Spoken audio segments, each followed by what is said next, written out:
Tuhan kami yang telah memberikan kami kekuatan sampai kepada detik ini. Terima kasih banyak buat segala sesuatu anugerah-Mu Tuhan yang Kau sediakan dalam hidup kami. Kami sangat mengucap syukur Bapa buat jalan-jalan yang tak pernah kami mengerti Tuhan, tapi Engkau sediakan bagi kami untuk kebaikan kami Tuhan. Bapa, tiba saja kami untuk mendengarkan sebagian dari firman-Mu. Ajar kami untuk memiliki telinga seorang murid, agar kami memahami apa yang menjadi isi hati-Mu Tuhan. Dan Kau kiranya mengurapi hamba yang akan menjadi seorang pemberita firman pada pagi hari ini, siang Tuhan. Biarlah Kau mengurapi lidah bibir hamba untuk menyampaikan apa yang benar, apa yang sesuai dengan kehendak-Nya Tuhan, yang menyenangkan hati Tuhan. Terima kasih banyak Bapa, terima kasih banyak Tuhan.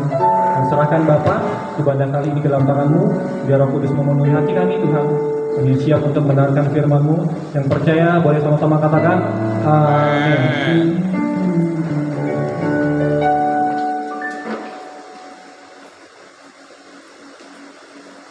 Oke, shalom saudara-saudara yang dikasihi oleh Tuhan. Sekali lagi shalom, sekali. Oke, Om Joni boleh PPT-nya, presentasinya. Oke, mantap. Oke teman-teman, Bapak Ibu yang dikasihi Tuhan, bagaimana kabarnya pagi hari ini, pagi menjelang siang hari ini? Luar biasa. Luar biasa? Amin. Harus luar biasa setiap hari ya, karena kita berjalan bersama Tuhan, dan saya percaya dan pasti kalau Tuhan itu menyertai hidup kita sampai detik ini. Oke, jadi kita akan mendengarkan satu firman Tuhan yang akan kita bacakan dulu. Itu berjudul Hidup Seorang Hamba. Oke, hidup seorang hamba. Boleh kita buka dalam Lukas 17 ayat 7 sampai yang ke-10. Sekali lagi Lukas 17 ayat yang ke-7 sampai ayat yang ke-10.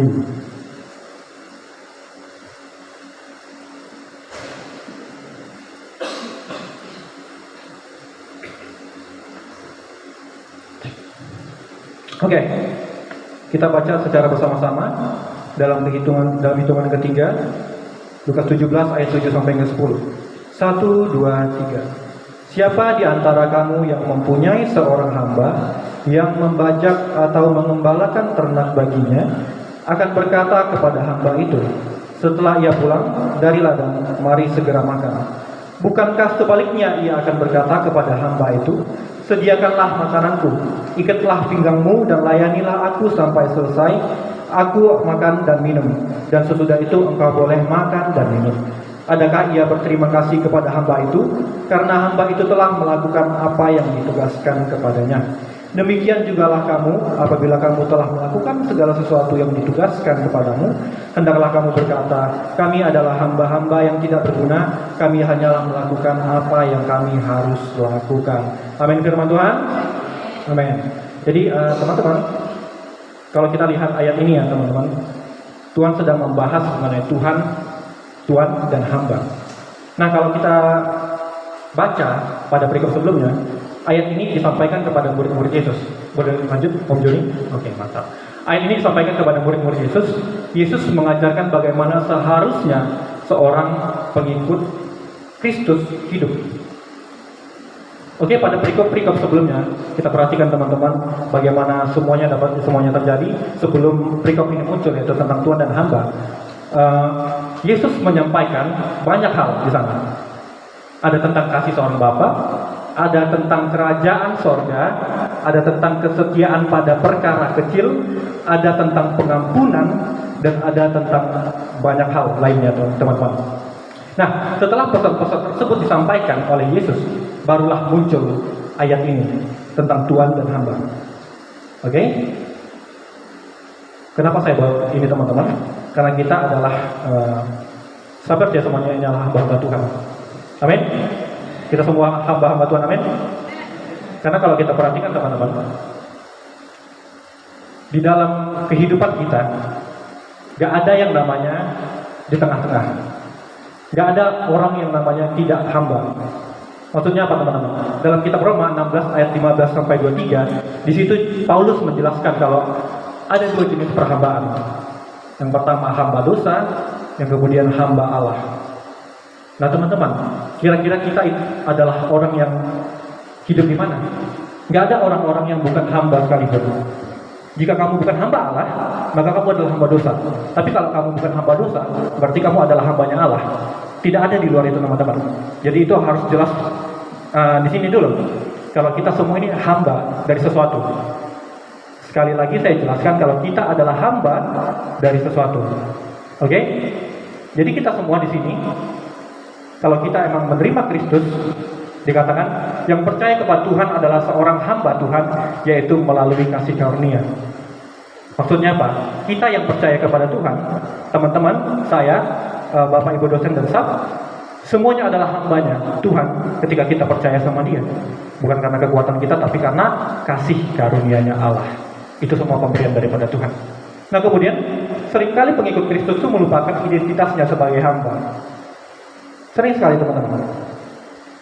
Banyak yang menganggap kalau hamba Tuhan itu hanyalah pendeta saja.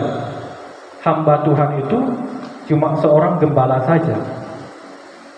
Padahal konsep tentang hamba ini adalah hal yang paling fundamental, hal paling mendasar di dalam kehidupan seorang Kristen.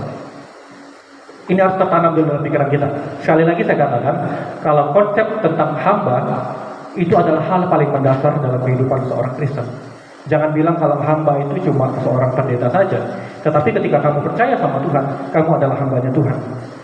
Tetapi sebaliknya, kalau kita perhatikan kekristenan zaman sekarang, banyak yang menganggap bahwa hanya, sekali lagi katakan, hanya pendeta saja yang hamba Tuhan. Malah tidak. Yang seharusnya konsep hamba itu seharusnya ada pada di dalam diri kita semua yang percaya kepada Tuhan. Seharusnya ada di dalam hidup kita, yaitu orang-orang percaya sama Tuhan. Kita adalah hamba. Nah, akibat dari konsep yang salah ini teman-teman, kalau kita menganggap kalau kita ini bukan hamba, kita menganggap kalau yang hamba itu hanya Tuhan saja, yang hamba itu cuma pendeta saja, hanya gembala saja, akibatnya apa teman-teman? Ada akibatnya teman-teman. Yang pertama, kita mulai mengabaikan pekerjaan Allah.